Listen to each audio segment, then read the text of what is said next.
Good morning, good afternoon, and good evening, everyone. I hope you are doing well. And today we are going to be doing MN 70. And please, this is just a general reminder. I think as everyone knows already. Please put your microphone on mute when Delson is doing the discourse. And again, it's on a slide as well. We're trying to aim it within the 1 hour to go through the sutta and then deal with a couple of questions. And then we will have another Q&A going to be on August 6th. So if you want specific questions not related to sutta, I would suggest, you send the questions to us. Okay. So at the end, I will be sharing the merit as well. That's how we're going to close it. So hopefully everyone enjoy. Thank you.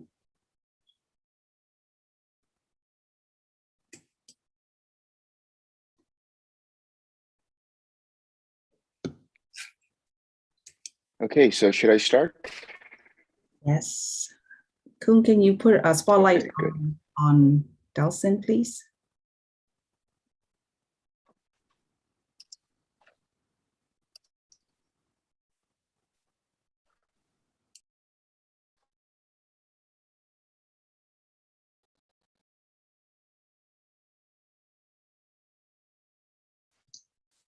It is, right? Okay.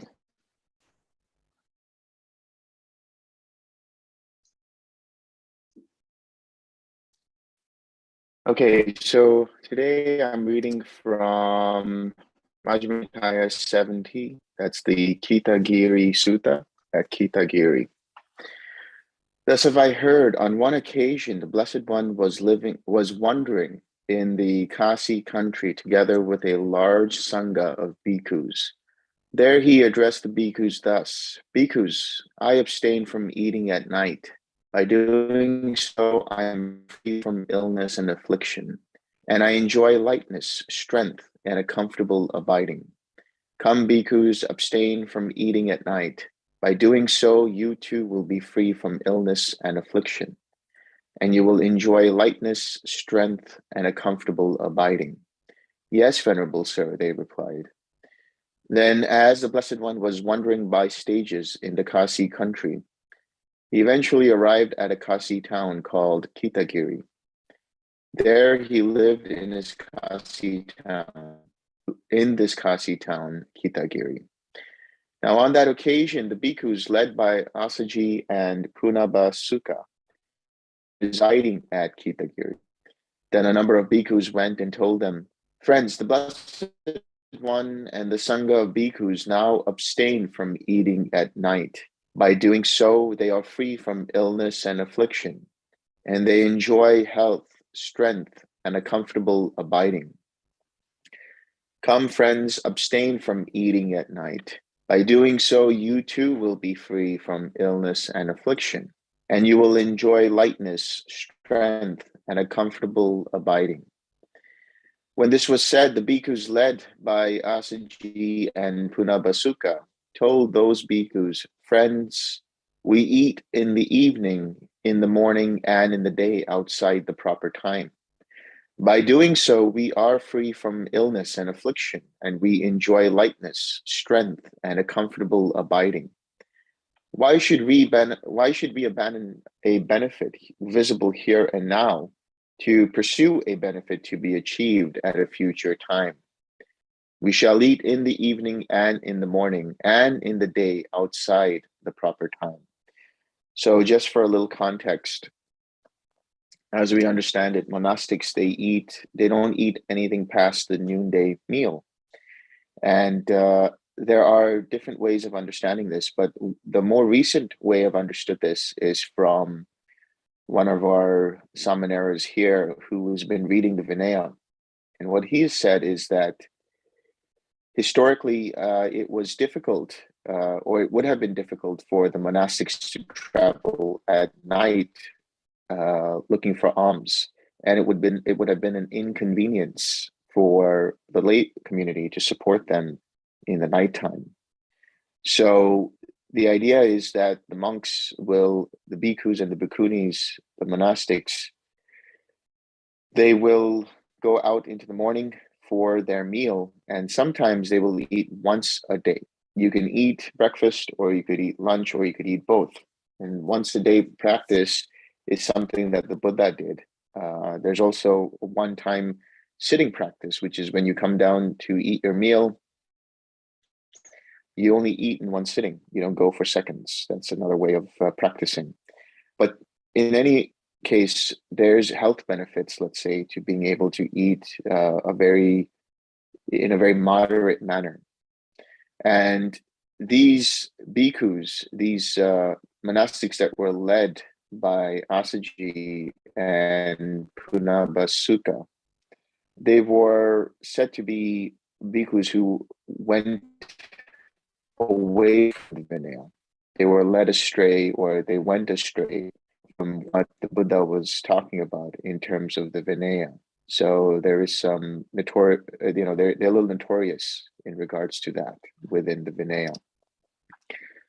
So, since the bhikkhus were unable to convince the bhikkhus led by Asaji and Punabhasuka, they went to the Blessed One. After paying homage to him, they sat down at one side and told him all that had occurred, adding, "Venerable Sir, since we were unable to convince the bhikkhus led by Asaji and Punabhasuka, we have reported this matter to the Blessed One." Then the Blessed One addressed a certain bhikkhu thus, "Come, bhikkhu, tell the bhikkhus led by Asaji and Punabhasuka in my name that the teacher calls them." "Yes, Venerable Sir," he replied. And he went to the bhikkhus led by Asaji and Punabhasuka and told them, "The teacher calls you, friends." "Yes, friend," they replied. And they went to the Blessed One, and after paying homage to him, sat down at one side. The Blessed One then said, "Bhikkhus, is it true that when a number of bhikkhus went and told you, 'Friends, the Blessed One and the Sangha now abstain from eating at night. Come, friends, abstain from eating at night,' you told those bhikkhus, 'Friends, we eat in the evening. Why should we abandon a benefit visible here and now to pursue a benefit to be achieved at a future time? We shall eat in the evening, in the morning, and in the day outside the proper time.' Yes, Venerable Sir. Bhikkhus, have you known me to teach the Dhamma in such a way as this? Whatever this person experiences, whether pleasant or painful, or neither painful nor pleasant, unwholesome states diminish in him, and wholesome states increase. Bhikkhus, have you not known me to teach the Dhamma as this? Here, when someone feels a certain kind of pleasant feeling, unwholesome states increase in him, and wholesome states diminish. But when someone feels another kind of pleasant feeling, unwholesome states diminish in him, and wholesome states increase. Here, when someone feels a certain kind of painful feeling, unwholesome states increase in him, and wholesome states diminish. But when someone feels another kind of painful feeling, unwholesome states diminish in him, and wholesome states increase. Here, when someone feels a certain kind of neither painful nor pleasant feeling, unwholesome states increase in him, and wholesome states diminish. But when someone feels another kind of neither painful nor pleasant feeling, unwholesome states diminish in him, and wholesome states increase. Yes, Venerable Sir. Good bhikkhus. So before we continue, let me unpack that. So the idea is that certain kinds of pleasant feelings will create certain kinds of wholesome states. Certain kinds of pleasant feelings will create certain kinds of unwholesome states. Certain kinds of unpleasant feeling will create unwholesome states, and certain kinds of unpleasant feelings will create wholesome states. Likewise, with certain neither painful nor pleasant states, certain wholesome feelings will increase and certain unwholesome feelings will, or mind states will diminish. So what this means is we're talking about the different kinds of feelings that somebody experiences. There are the two types of feelings, that is to say, the feelings felt by the layperson and the feelings felt by the monastic. But very broadly speaking, what we're talking about is someone who is enamored by sense experiences and someone who is not enamored by sense experiences. Someone who gets caught up by sensual experiences and someone who does not get caught up in sensual experiences. So here we talk about the joy that arises from pleasant feeling. Now, there are two types of joy. There's the joy of somebody who becomes caught up by these pleasant experiences. So that kind of joy arises because one takes personal the feeling that arises from the eyes, the feeling that arises from the ears, the feeling that arises from the nose, the feeling that arises from the tongue, or the feeling that arises from the body or the mind. They see that experience as being something that is to be grasped onto. And there is joy that arises, and that arises and says that this joy is mine. I am feeling joy. This joy is myself. And so in a pleasant feeling, there arises these underlying tendencies. And specifically, that would be the underlying tendency towards craving, the underlying tendency towards wanting that and grasping at that experience. So in the context of dependent origination, what we're talking about is you have contact, whether it's through any of the six sense bases and the spaces. So that is to say, the eye informs the ear and sounds, the nose and smells, the tongue and tastes, the body and tangibles, the mind and mind objects. When there's contact, when there's contact between the two. So the eye makes contact with the form. The light bounces off of the form and makes contact with the eye. There arises eye consciousness. Likewise, when there is a sound, the air contact with ear, the joining of these two creates ear consciousness. Likewise, odor molecules make contact with the nose. It's picked up by the nose. And then there is nose consciousness with those two arising. Likewise, the taste and the tongue. From these two, there arises tongue consciousness. Likewise, with the body and tangibles. From these two, there arises body consciousness. And finally, with the mind, you are with loving kindness. When your mind makes contact with the feeling of loving kindness, with the object of loving kindness, there is consciousness. There is an awareness tied to the experience. The three of these constitute the contact, the phassa, or the sparsha in Sanskrit. And this is the initial contact, the initial trigger that gives rise to the feeling. That is the experience. And any feeling, Vedana, is to know that there is arising an experience. That experience can be pleasant, painful, or neutral, neither painful nor pleasant. Now, that feeling is one thing and perception is another. That feeling is the sensation. That feeling is the experience. Perception is the labeling of what that experience is, labeling it at the very minutest level that it's pleasant or unpleasant or neutral. Labeling in terms of this is a red shirt, or, that's the green tree, or that's the blue sky, or whatever it might be. The knowing of what it is that you are experiencing is the perception. So in dependent origination, contact gives rise to feeling. And then in feeling, there are these seven underlying tendencies. Now, if somebody is unmindful, somebody has a lack of mindfulness, somebody has ignorance, somebody has craving, somebody has conceit, they will see that experience pleasant, painful, or neutral. Let's specifically pleasant.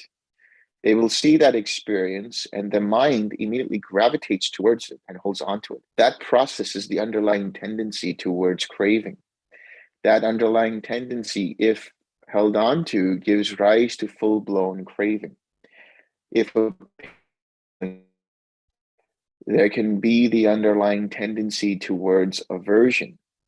And so there's a painful feeling and there is a recoil, and now the mind looks at it and says, this is painful and I don't like it.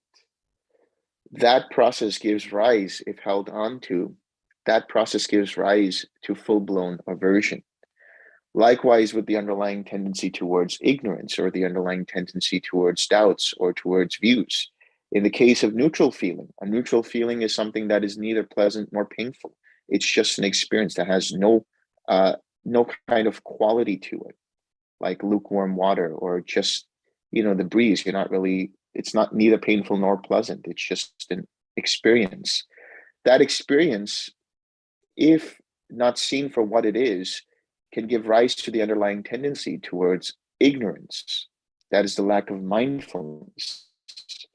That can give rise to full-blown identification with that process. That can then give rise to clinging. That gives rise to becoming, and then that gives rise to birth, which then gives rise to the whole mass of suffering. So how do you let go of this? How do you become aware of these underlying tendencies? In the case of the underlying tendency towards doubt, any kind of experience can give rise to some kind of a doubt about what is wholesome or unwholesome. Am I in a wholesome state of mind, or am I in an unwholesome state of mind? The underlying tendency towards conceit, the idea that this is me, this is mine, this is myself. The underlying tendency towards becoming. I want to be this experience. I want to own this experience. I want to have this experience. Or I don't want to be this experience. I don't want to have this experience, and so on. And the underlying tendency towards views. There's an opinion about this experience. And so now you cling to that view, and that gives rise to a certain kind of becoming, a certain kind of identity. And then from that identity, there is birth of action that gives rise to suffering, that gives rise to the whole mass of suffering. So how do you let go of these underlying tendencies? First and foremost, you have to understand what is an experience, what is a feeling.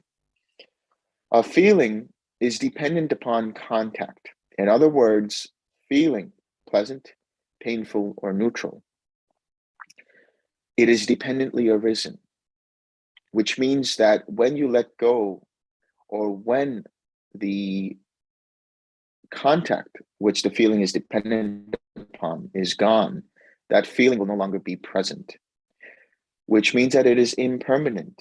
Feeling arises and passes away, and tied to it perception as well.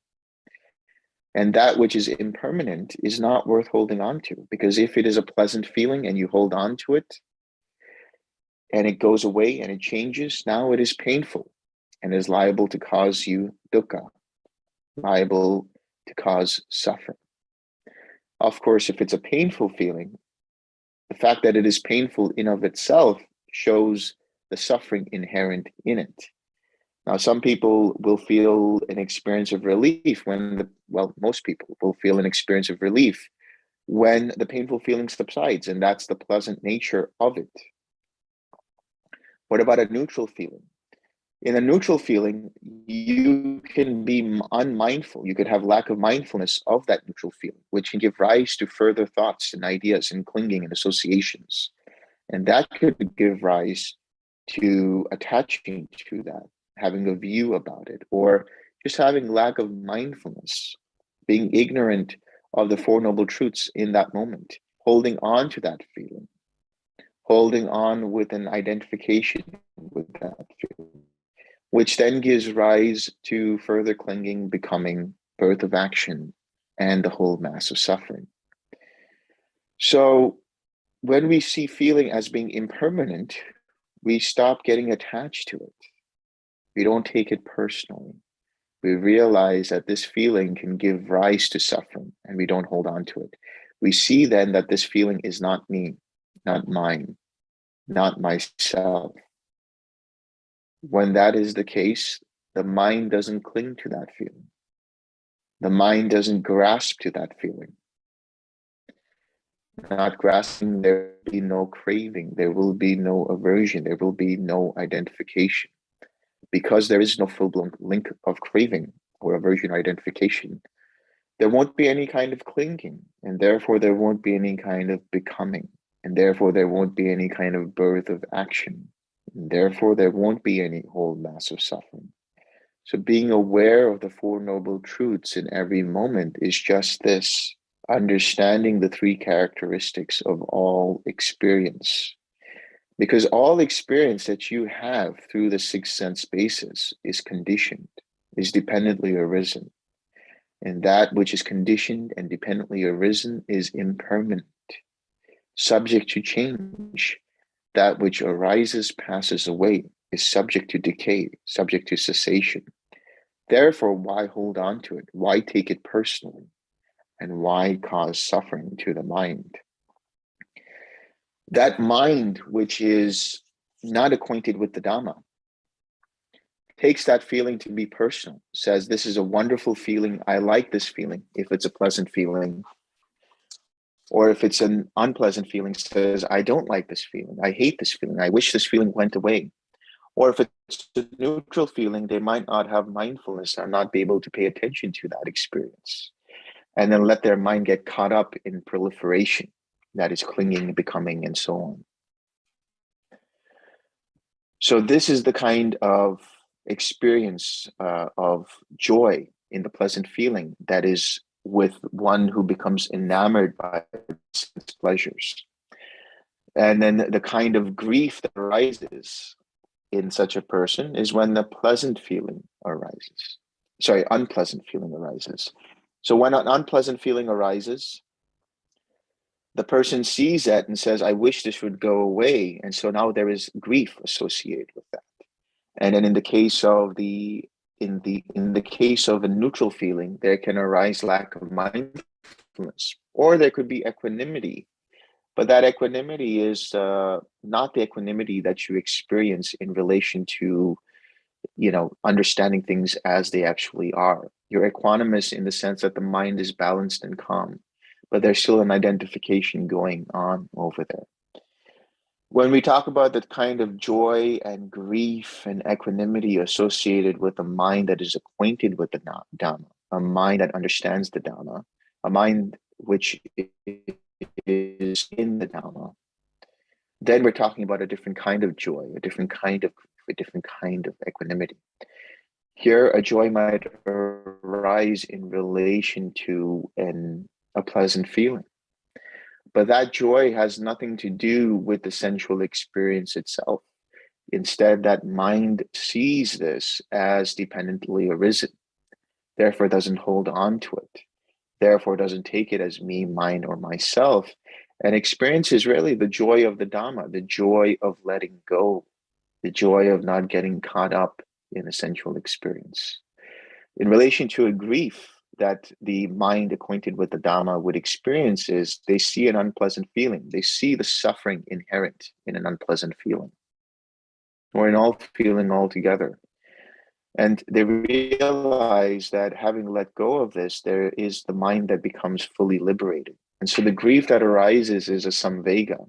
When will I experience that liberation of mind? That is the type of grief that they would experience. Not a grief that they hold on to, which causes aversion and clinging and so on. Just the samvega and the wholesome desire, the chanda, to incline the mind towards nibbana. Then the equanimity that the mind that is unacquainted with the Dhamma would experience. Just a balance of mind. Or they might experience ignorance, lack of mindfulness. But in the case of somebody who is acquainted with the Dhamma, they understand, oh, here is a feeling that is dependent upon contact. And they don't get caught up in it. They have equanimity. Their mind stays balanced and calm. Their mind sees things as they actually are. This is the knowledge and vision of reality, of things as they are. This is in Pali known as Yata Bhuta Jnana Dasana. the knowledge and vision of things as they are. And it's just another synonym for equanimity. Your mind doesn't get pulled in this direction or the other. It sees things just as they are. Caught up, it has what is known as disenchantment. The mind becomes like Teflon. Anything that arises, any formations that arise, don't stick. They're not grasped onto by the mind. And then that leads to dispassion, a mind that is fully detached, a mind that is in a bubble, as it were.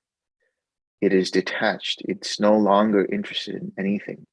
It gives up completely. This is what happens when you're in quiet mind.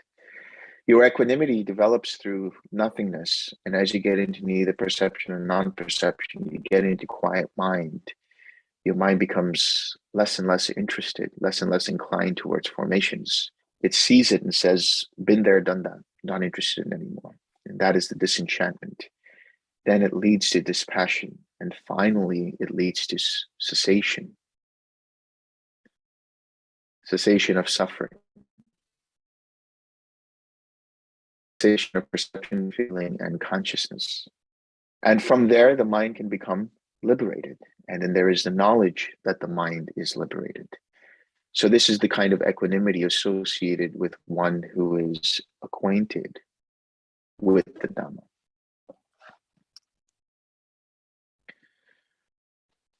And so the Buddha says, good bhikkhus, and if it were unknown by me, unseen, unfound, unrealized, uncontacted by wisdom, thus, here when someone feels a certain kind of pleasant feeling, unwholesome states increase in him and wholesome states diminish. Would it be fitting for me, not knowing that, to say, abandon such a kind of pleasant feeling? In other words, you need to develop wisdom first. You need to understand that each experience that you're having, whether it's pleasant, painful, or neutral, it's all independently arisen and therefore should not be worth holding on to. Should be seen as subject to cessation. Have you seen this? Only then would you understand that you should abandon such a feeling. And so the answer is no, Venerable Sir. It's only when you have wisdom, proper wisdom of seeing things as they are, having yoniso manasikara, having attention rooted in reality. What is that reality that we're talking about? This reality that we're talking about is conditioned. Everything that you're experiencing right now, the world that you're experiencing right now, the vision that you're having, the hearing that you're having, the smells that you might be smelling, the taste you would taste, the touches, the experiences you're having through the body, the mental experiences you're having in the mind, all of that, that's your reality right now in the present moment. But that is arising dependent upon contact. And if that's the case, then your wisdom, your mind with wisdom should see that it is subject to cessation. And if it sees it in that way, it doesn't hold on to it. Therefore, it will not experience any kind of suffering. It will not identify with it. All experience is just flowing through, not getting caught up in any of that experience. When you 6R, this is what is happening. You are seeing the present moment. You're realizing here is a hindrance. Here is an unwholesome state. When you release your attention from that, you let go of all kinds of attachment to it. You take away your attention from it. You relax. You relax the tightness and tension in mind and body. And then you come back to the smile. You generate a wholesome state of mind. And you maintain that by returning back to the equanimity or to the joy or to the loving kindness or to the compassion or to just quiet mind, seeing things as they are, not getting caught up in it.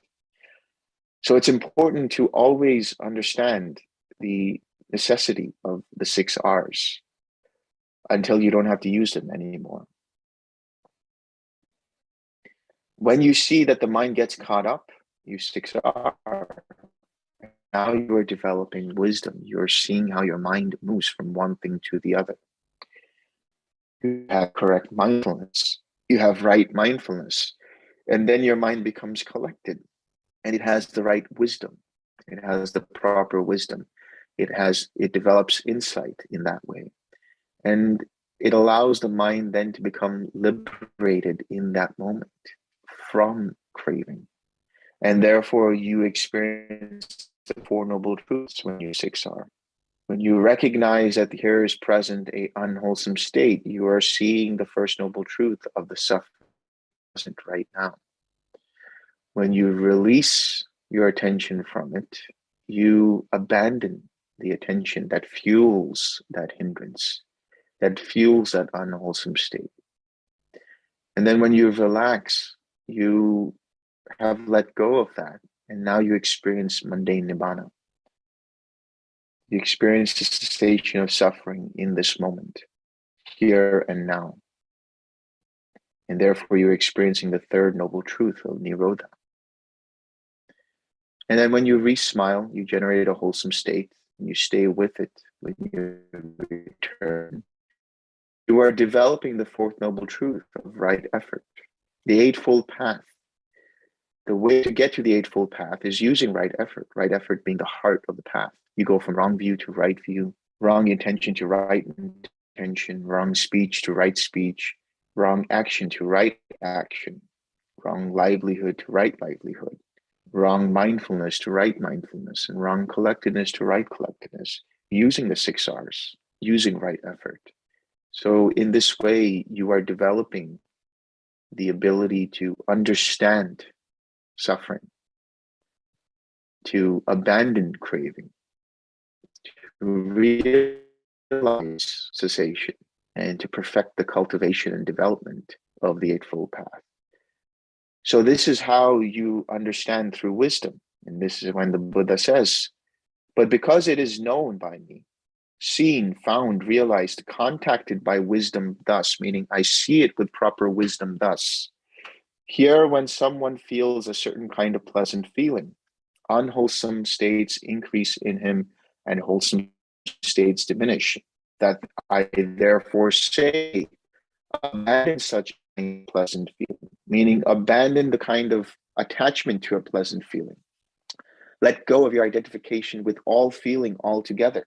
Even in meditation, when you are with your object, let the object be there. Don't allow your mind to become attached to it. Don't identify with it. Stay with the feelings. Stay with the experience of loving kindness. Stay with the experience of compassion, whatever it might be. But don't get caught up in it. Don't get caught up in the jhana factors. That is how your mind gets stuck internally. Getting identified with the joy of the first and second jhana. Getting identified with the sukha of the third jhana. Getting identified with the equanimity of the fourth jhana.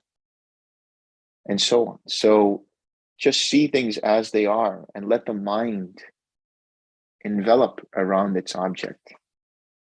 And your job is to do two things, just to observe, just to stay with the object, and then to 6R when you get caught up, when you get distracted, when your mind gets distracted. That's it.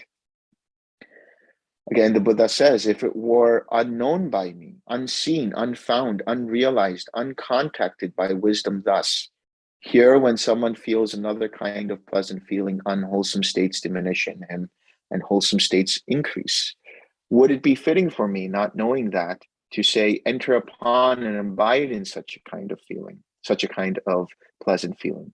No, venerable sir. So he has developed wisdom by seeing for himself that when you see things as they are, pleasant feeling that arises gives rise to the joy of the Dhamma, the joy of letting go, the joy of release.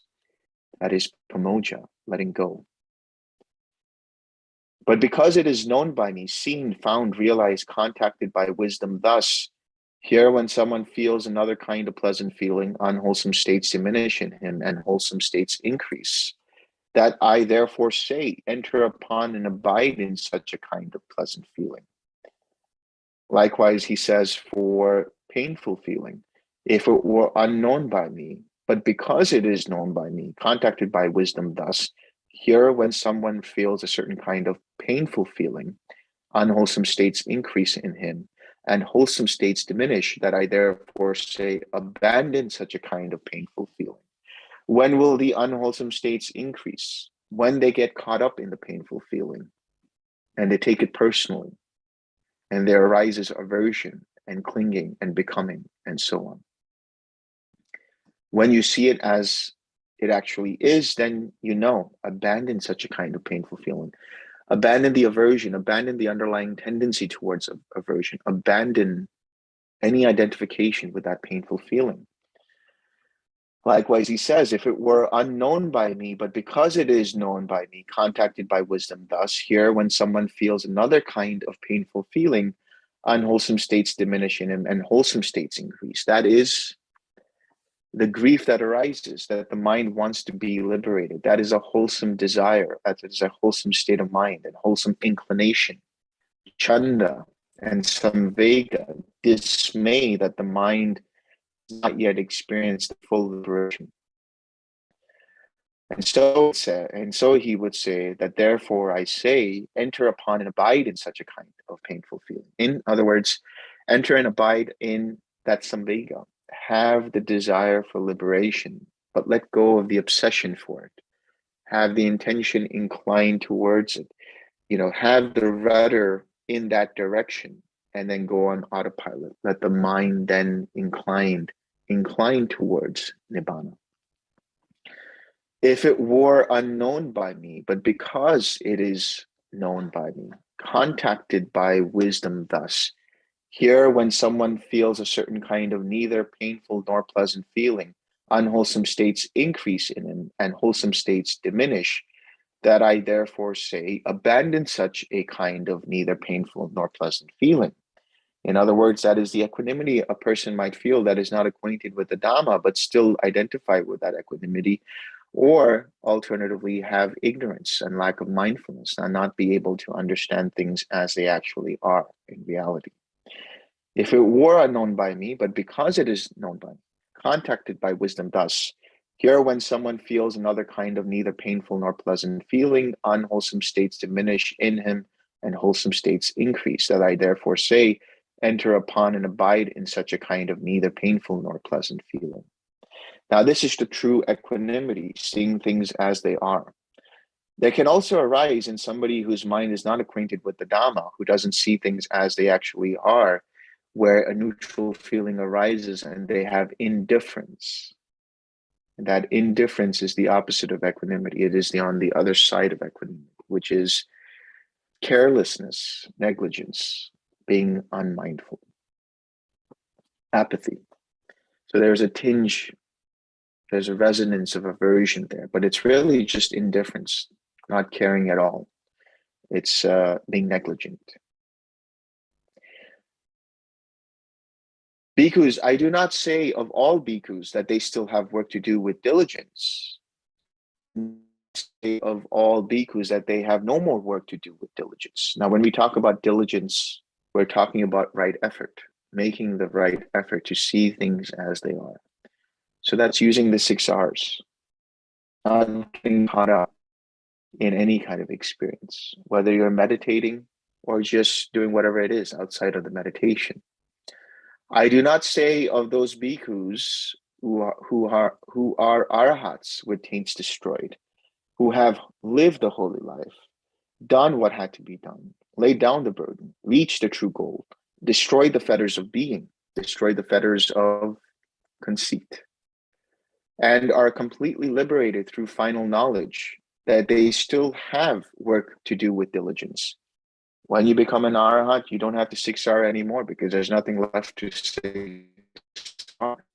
Your mind is seeing things as they are always. There's no projection. There's no conceptualization.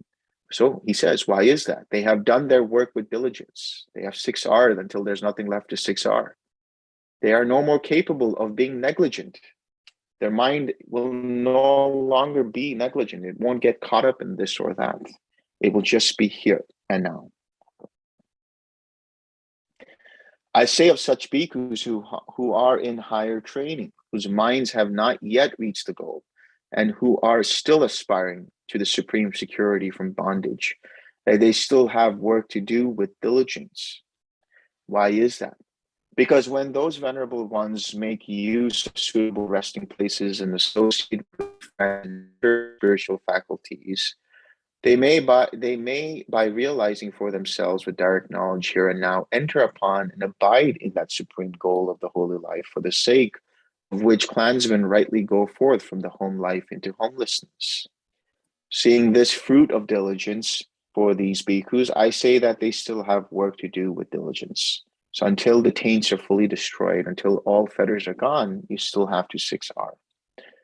Bhikkhus, there are 7 kinds of persons to be found existing in the world. What 7? They are: 1 liberated in both ways, 1 liberated by wisdom, a body witness, 1 attained to view, 1 liberated by faith, a Dhamma follower and a faith follower. What kind of person is 1 liberated in both ways? Here, some person contacts with the body and abides in those liberations that are peaceful and immaterial, transcending forms, and his taints are destroyed by his seeing with wisdom. This kind of person is called 1 liberated in both ways. In other words, this is a person who's gone through the 4 jhanas and gone through the ayatanas, the formless attainments of infinite space, infinite consciousness, nothingness, and neither perception or non-perception.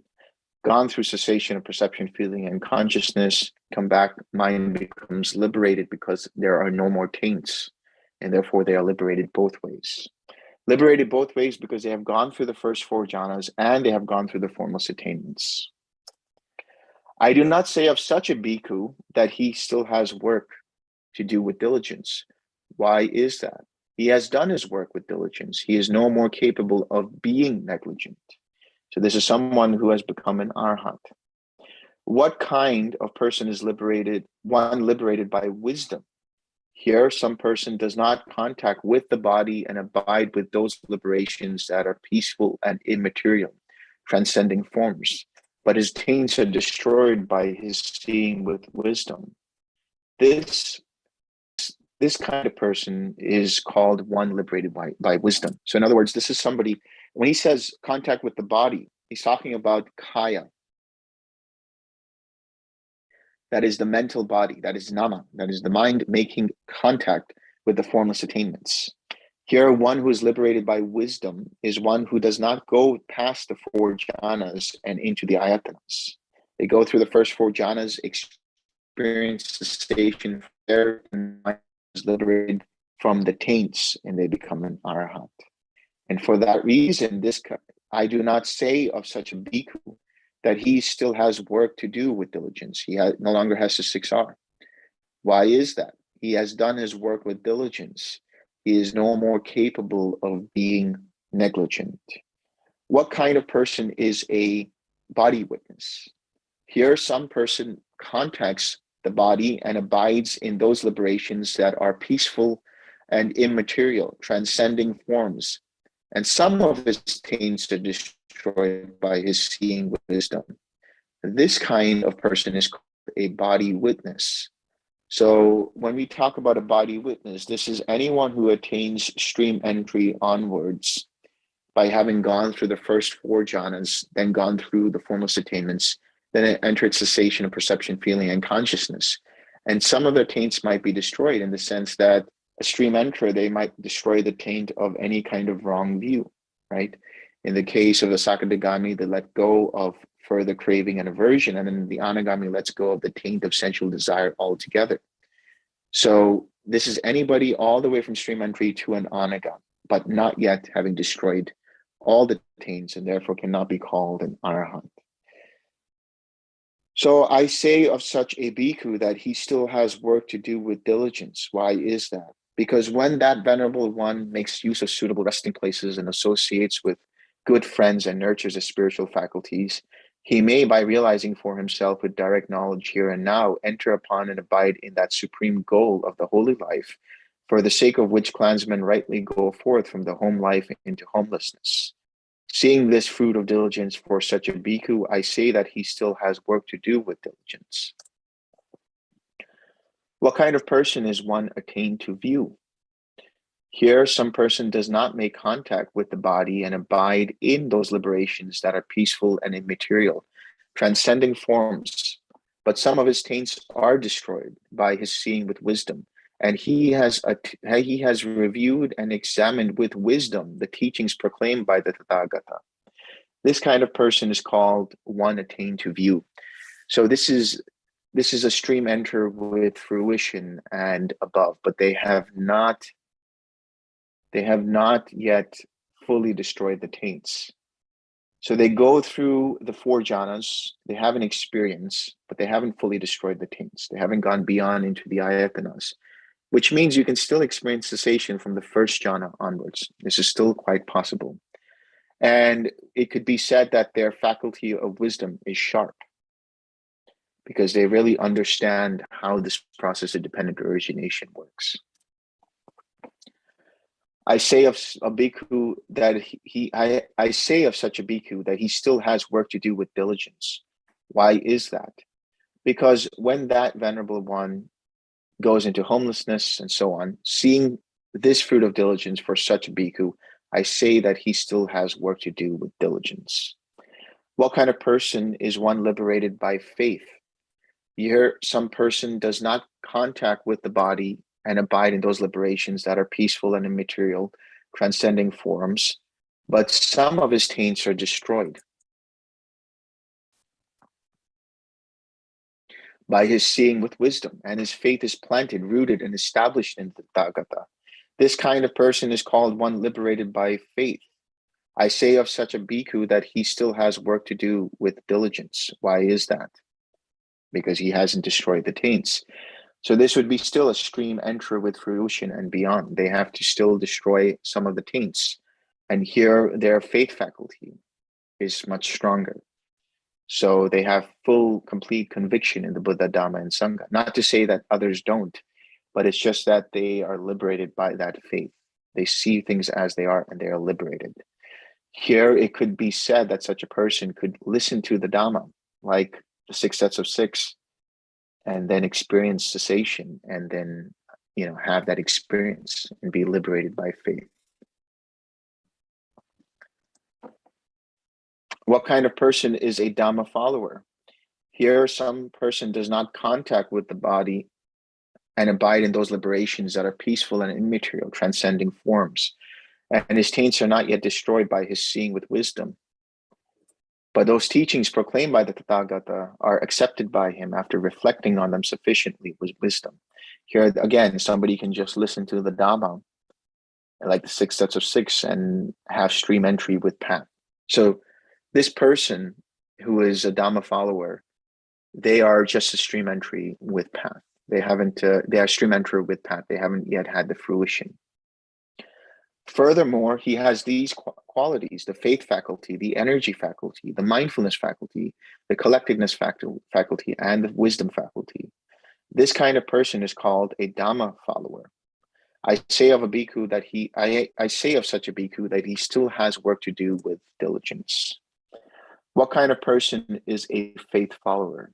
Here, some person does not make contact with the body and abide in those liberations that are peaceful and immaterial, transcending forms. And his taints are not yet destroyed by his seeing with wisdom. Yet he has sufficient faith in and love for the Tathagata.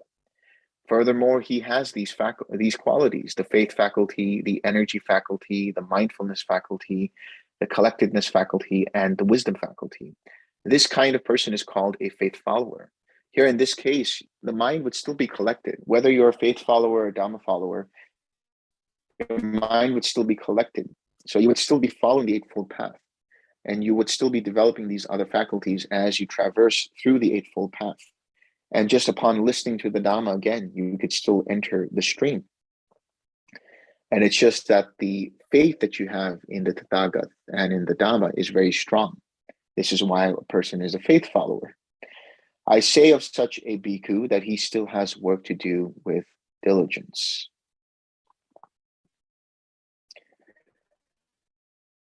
Bhikkhus, I do not say that final knowledge is achieved all at once.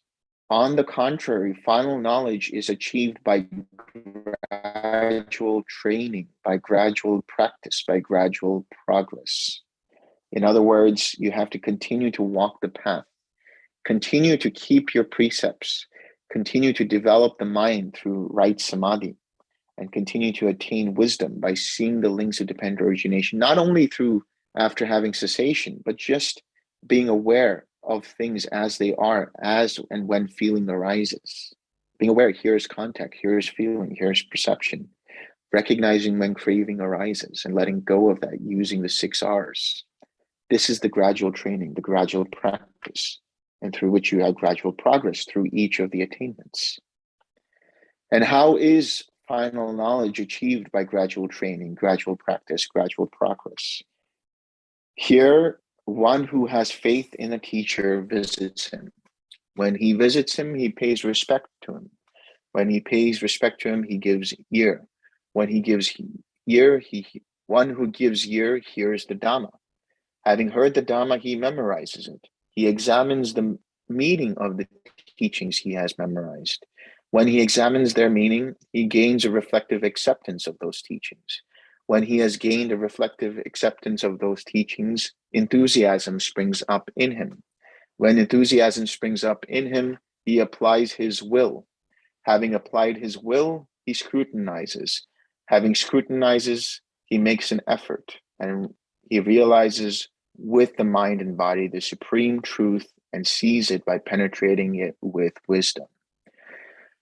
There has not been that faith, bhikkhus, and there has not been that visiting. There has not been that paying of respect, and there has not been that giving ear, and there has not been that hearing of the Dhamma, and there has not been that memorizing of the Dhamma, and there has not been that examining of the Dhamma, and there has not been that reflective acceptance of the teachings, and there has not been that enthusiasm and that application of will, the right effort.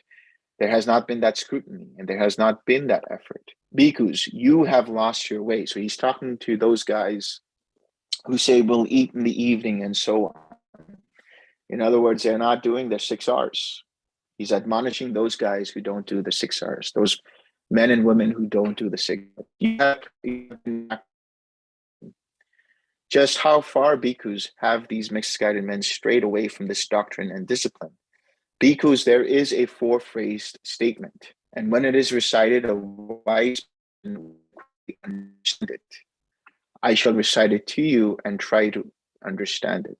So what he's talking about, some people think it's the 4 Noble Truths, but it's also about right efforts. There is the 4 right efforts, right? Recognizing when there is an unarisen, unwholesome state, abandoning the already arisen, unwholesome states, generating a wholesome state, and maintaining that wholesome state. Venerable Sir, who are we? We guys who are saying we haven't 6 R'd. We are not following the Eightfold Path. Bhikkhus, even with the teacher who is concerned with material things, an heir to material things, attached to material things, such haggling by his disciples should not be proper. If we get this, we will do it. If we don't get this, we won't do it. So what should be said when the teacher is the Thagat, who is utterly detached from material things?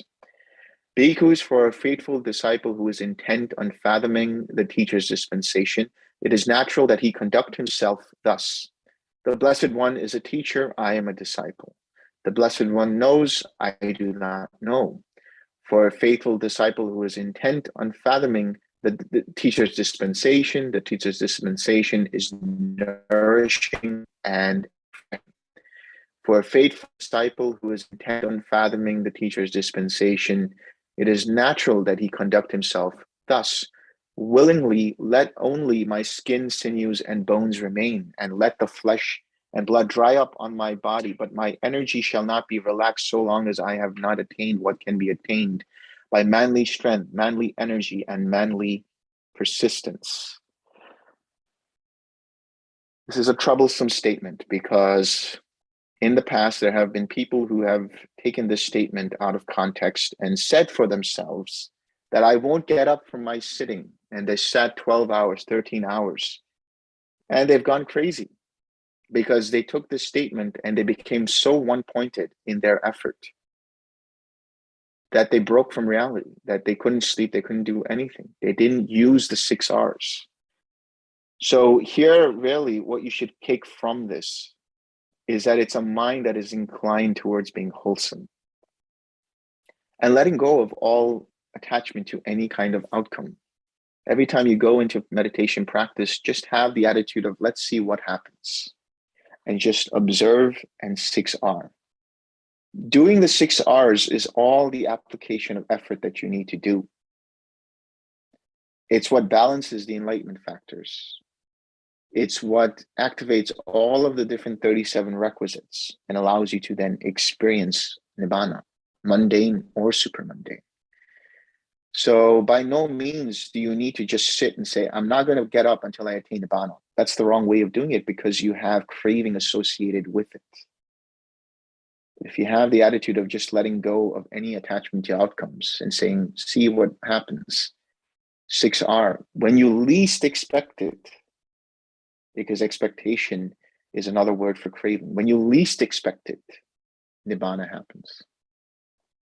Meaning, when there is no craving, there is nibbana. For a faithful who is intent on fathoming the teacher's dispensation, one of two fruits may be expected. Either final knowledge here and now, or if there's a trace of clinging left, non-return. So you either become an arahant, or he will become an anagami, if there's still some clinging to the Dhamma. That is what the Blessed One said. The bhikkhus were satisfied and delighted in the Blessed One's words.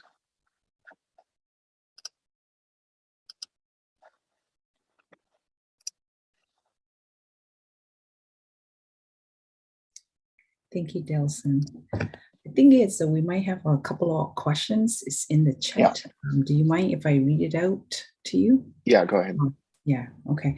The first question I would like to take it, what is the difference between being with or enveloping the object and identifying with it? Identifying with it. These are all, in a way, these are all the same thing, but what I mean is don't get attached to the object. In other words, there's a tendency for people to say, I have to stay with my object. That tendency to say, I have to stay with my object creates craving. But if you just say, okay, I will be with my object, and it's like the analogy that I give is that here is the object, which is the planet, and your mind's attention is the satellite that orbits that. Just stay with it in that way. Rest with it. Just keep observing it. Stay with it. But if you suppress everything else to the point that you want to stay with that object, you're also going to suppress the hindrances. And identifying with the object is to say that I am with this object. This is my loving kindness. Understand that it arose because of intentions which are not yours either. Intentions arose dependent upon certain formations. But that happens at a later stage. You realize that even the jhanas are conditioned and you're not attached to them either. So simply put, don't be one-pointed. Don't let the mind become. Stay with your object means let your awareness rest on it. Let your attention be there, but not to the point that you become so concentrated on it. Thank you. So this second one that I would like to take is maybe a little bit related to what you just mentioned. Many students of TWIM experience headache, tightness, severe pain, and other symptoms as a result of following the practice as instructed, which may even become chronic and persist outside of meditation. What do you think? What do these phenomena indicate? So I have heard that some people do experience tinnitus, some kind of a ringing in the ears, and that could be also a sign that the mind is really concentrated. So it might feel like you are actually practicing as instructed, but maybe you're not. Because if the mind is truly collected, things just go through the mind. Even you might hear sounds outside. You might, feel the wind on your skin or whatever it might be. So I think that you still need to loosen up your attention in that case. If that's what's happening, just whatever effort you think you need to do do that by half. You can always make adjustments afterwards. Just be very, very relaxed with this process. There's a tendency for mind to become very collected, and then in a sense, actually rather very concentrated, because even any kind of effort there is just like, I have to do this. You need to let go of that, even a very subtle sense of that. Yeah, sounded like it is becoming a very focused and, concentrated, maybe. Anyway, maybe if I could interrupt, maybe it can also be that particularly when you start meditating, the mind is so excluded from outside sense input that it's more noticeable when there is already a tinnitus going on, for instance. Just like people who start out with the meditation suddenly start to notice, oh, wow, there's all this thinking going on. It was always the case, but now it's more noticeable. Right. Yes. Yes. So I know we are up to the hour, and I wanted to try to keep the time pretty well tight. And some of the questions we didn't get a chance to answer, but we will. And there will be another Q&A sessions on August 6th. So hopefully you can join, and we'll try to announce the best as possible. So thank you all. Cool. Yeah. So let's share some merit. May suffering ones be suffering free, and the fear-struck fearless be.